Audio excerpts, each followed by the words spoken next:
Baik, Assalamualaikum warahmatullahi wabarakatuh. Saya Alia Ikmal Herunisa dari kelompok 2 akan menjelaskan tentang implantasi. Tapi sebelum kita membahas tentang implantasi, kita telah mengetahui sebelumnya yaitu fertilisasi. Setelah melalui proses fertilisasi tersebut, zigot yang terbentuk segera mengalami proses pembelahan awal di dalam oviduk. Hasil pembelahan zigot akan menjadi blastula dan akan menuju ke uterus. Nah, implantasi atau biasa kita sebut dengan nidasi merupakan proses tertanamnya embrio ke dinding endometrium di uterus. Lalu, sebelum terjadinya implantasi, cairan blastosol banyak mengandung ion kalium dan bikarbonat, dan bahan tersebut terjadi dan terdapat pada cairan rahim. Blastosis juga mengalami proses hatching atau menetas yang akan keluar dari selubung zona pellucida. Proses menetas tersebut diakibatkan karena adanya ekspansi blastosis tersebut, karena adanya enzim-enzim proteolitik yang dihasilkan oleh trofoblast maupun endometrium. Akibatnya, zona pellucida semakin menipis dan akhirnya rusak. Dan setelah rusak memungkinkan embrio tersebut keluar dari zonanya, yaitu zona pellucida. Lalu, blastosis yang telah menetas akan segera melakukan perlekatan dengan dinding endometrium uterus dan melanjutkan ekspansinya, kemudian baru melakukan perlekatan dengan endometrium.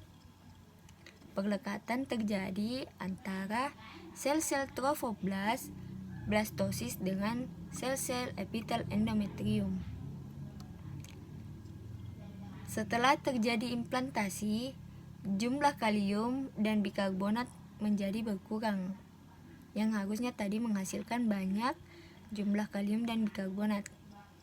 Dan kadar yang terdapat di dalam serum induk akan juga berkurang.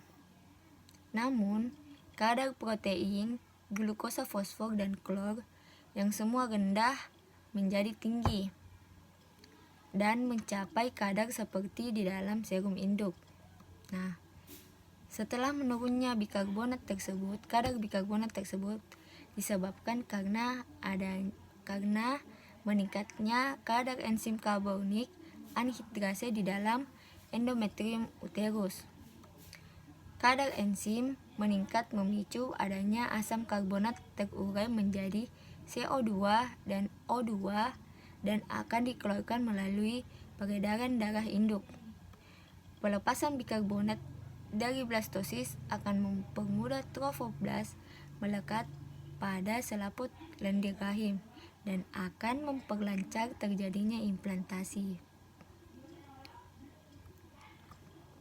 Nah, setelah zona pellucida lisis, sel trofoblast langsung berhadapan dengan epitel rahim dan sel tersebut berproliferasi.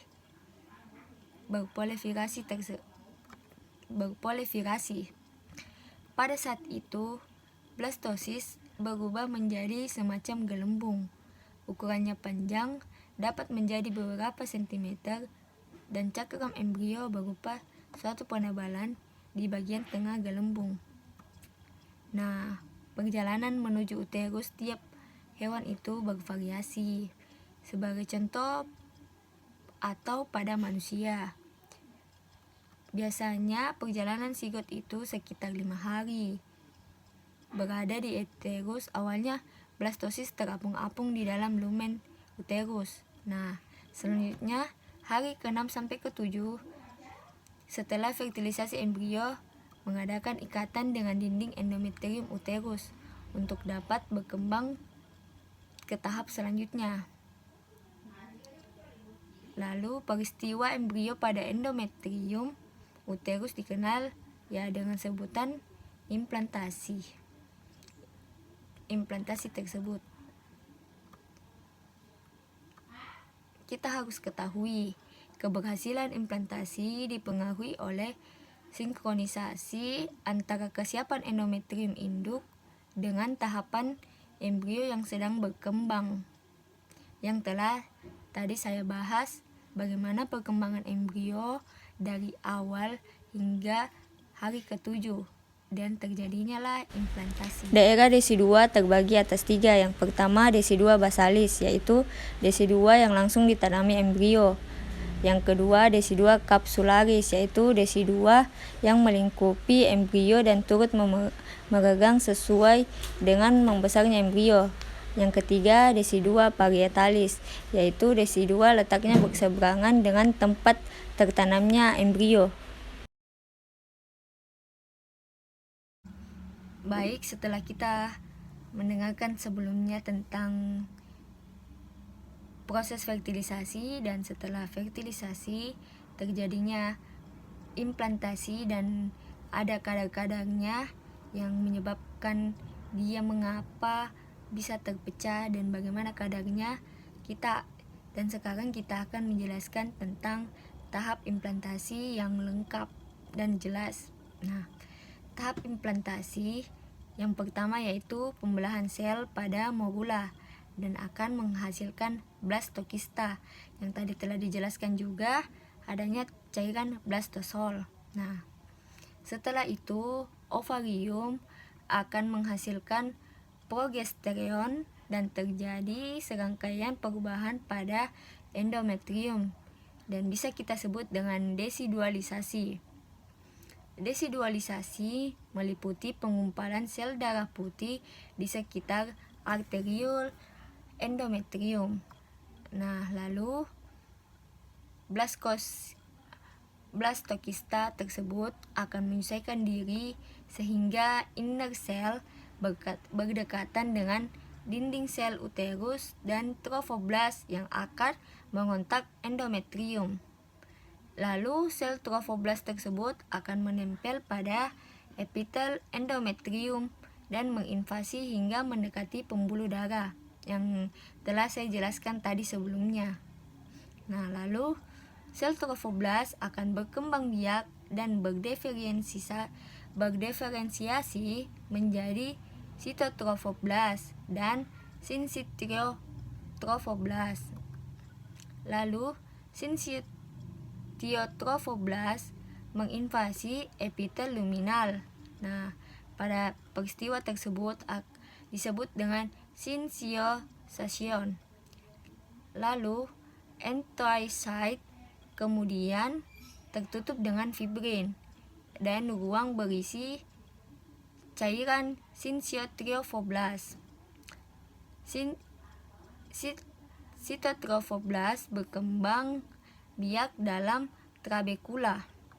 Lalu terakhir saya akan membahas tentang tipe-tipe implantasi. Tipe-tipe implantasi itu terbagi atas 3 berdasarkan kedalamannya dan proses implantasi. Nah, yang pertama yaitu implantasi superficial, yaitu embrio menempel pada permukaan endometrium yang biasa terjadi pada hewan kambing, kuda, dan sapi. Dan yang kedua yaitu implantasi eksentrik, yaitu embrio menembus sedikit lebih ke dalam endometrium uterus yang biasanya terjadi pada anjing, kucing, dan tikus. Yang ketiga yaitu implantasi interstitial, yaitu embrio yang mengerosi atau menggeroti endometrium uterus dan akhirnya seluruh embrio tertanam di dalam endometrium yang biasa terjadi pada manusia. Lapisan selaput embrionik merupakan lapisan selaput yang terbentuk pada masa perkembangan embrio yang berasal dari tubuh embrio, namun letaknya itu ada di luar tubuh embrio. Selaput ini berfungsi sebagai media perantara zat dan sebagai pelindung embrio. Perlu kita ketahui bahwa selaput embrionik terdiri dari 4 macam, selaput itu pertama ada kantung telur, lebih tepatnya kantung kuning telur yang berfungsi untuk menutrisi embrio. Kemudian yang kedua ada amnion, fungsinya itu membuat agar embrio itu tidak kering dan menahan dari guncangan. Kemudian ada karion, fungsi dari karion ini sebagai pembawa bahan-bahan berupa gas yang masuk ke peredaran darah fetus serta mencegah masuknya bakteri. Kemudian yang keempat ada allantoid. Salah satu fungsinya itu sebagai kantong urin ekstraembrionik. Kemudian di sini saya akan menjelaskan sedikit mengenai perbedaan pada selaput ekstraembrionik pada mamalia, aves, reptil, amfibi, dan sikus. Bentuk dari selaput ekstraembrionik yang ada pada mamalia, aves, dan reptil itu hampir sama bisa kita lihat pada gambar berikut. Berikut yang membedakannya terletak pada selaput embrionik. Untuk hewan aves itu perkembangannya baik, sedangkan pada mamalia kurang berkembang.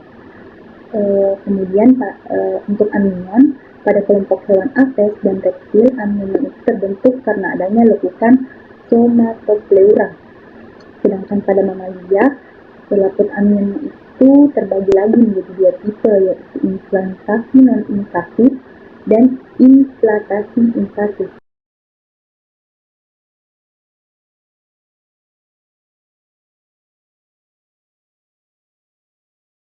Kemudian ada karion. Pada kelompok aves dan reptil, ia menempel pada selaput kerembang setelah 7-8 hari masa inkubasi. Sedangkan untuk hewan mamalia, karion berhubungan dengan endometrium dan bersama-sama membentuk plasenta. Terakhir ada allantoid. Pada hewan aves, reptil, dan mamalia, kecuali manusia ya. Allantoid ini berkembang dan mengisi ruang di bagian luarnya, kemudian menyatu dengan karion sehingga terbentuklah chorioallantoid. Mungkin itu dari saya mengenai selaput embrionik. Materi berikutnya akan dijelaskan oleh teman saya mengenai plasentasi. Baik, selanjutnya saya akan menjelaskan mengenai plasenta. Jadi, berdasarkan kelainan tata letak, plasenta terbagi menjadi 4. Yang pertama yaitu plasenta normal, yang kedua adalah plasenta previa komplit, yang ketiga adalah plasenta previa parsial, dan yang keempat adalah plasenta previa marginalis. Nah, selanjutnya mari kita lihat gambar yang berikut ini, di mana gambar yang pertama yaitu terdapat gambar yang merupakan normal plasenta sebagai gambar pertama. Nah, di sini normalnya plasenta memang berada di bagian bawah rahim awal masa kehamilan. Seiring bertambahnya usia kehamilan dan seiring bertambahnya usia perkembangan rahim, maka plasenta akan bergerak ke atas. Seperti pada gambar kita melihat bahwa plasenta di situ berada di bagian atas. Kemudian gambar yang kedua yaitu low implantation, di mana low implantation ini merupakan plasenta yang merupakan salah satu plasenta yang masuk pada kategori jenis plasenta previa marginalis, di mana letaknya berada di tepi jalan lahir. Selanjutnya gambar yang ketiga yaitu parsial placenta previa, di mana parsial placenta previa ini merupakan jenis plasenta yang berada pada kategori plasenta previa parsial, yaitu plasenta yang letaknya berada pada bagian yang menutupi sebagian jalan lahir janin. Nah, kemudian yang keempat yaitu total placenta previa, di mana plasenta ini merupakan plasenta jenis previa compitotalaris, di mana letak plasenta ini berada pada bagian yang menutupi seluruh jalan lahir janin. Nah, adapun kelainan pada plasenta yang pertama yaitu placenta fenestrate, yang merupakan plasenta yang berlubang pada bagian tengahnya. Nah, seperti pada gambar kita melihat bahwa pada bagian tengah plasenta ini terdapat 2 lubang. Jadi ini merupakan salah satu kelainan dari plasenta itu sendiri. Kemudian yang kedua yaitu placenta bilobata. Nah, placenta bilobata ini merupakan plasenta yang terdiri dari 2 lobus, di mana plasenta bilobata ini juga disebut sebagai plasenta bipartit. Mengapa demikian? Karena plasenta ini merupakan variasi morfologi plasenta dan mengacu pada plasenta yang dipisahkan menjadi dua sama besar dekat lobus. Selanjutnya yaitu kelainan plasenta yang disebut dengan plasenta sukses, plasenta tambahan yang kecil dan dihubungkan dengan plasenta yang sebenarnya oleh pembuluh-pembuluh darah. Jadi kejadiannya ini terjadi selama 3%. Dalam artian, kejadian ini penting karena plasenta tambahan ini mungkin tertinggal pada pelepasan plasenta dan menyebabkan pendarahan pada ibu hamil. Selanjutnya yaitu kelainan plasenta yang disebut dengan plasenta circumvallata. Nah, plasenta circumvallata ini merupakan plasenta yang pada permukaan fetalnya atau pada pinggir plasenta terdapat cincin putih. Nah, cincin putih ini menandakan pinggir plasenta. Jadi kemudian sedangkan jaringan di sebelah luar dari plasenta itu terdiri dari villi yang timbul ke samping di bawah desi kedua. Nah, perlu juga kita ketahui bahwa diduga bahwa chorion frondosum terlalu kecil dan untuk mencukupi kebutuhan, villi akan menyerbu ke dalam desidus di luar permukaan chorion frondosum. Selanjutnya kita masuk pada fungsi dari plasenta. Jadi fungsi plasenta yang tercatat di sini ada 4. Yang pertama yaitu pertukaran gas. Nah, pertukaran gas di sini artinya seperti pertukaran gas oksigen, karbon dioksida, karbon monoksida. Nah, di mana pertukaran gas ini berlangsung melalui difusi primitif. Pada saat cukup bulan, janin akan menyaring 20-30 mili oksigen dalam 1 menit dari peredaran darah ibu. Kemudian di sini juga perlu diketahui bahwa hambatan penyaluran oksigen sebentar saja akan dapat berakibat fatal bagi seorang janin.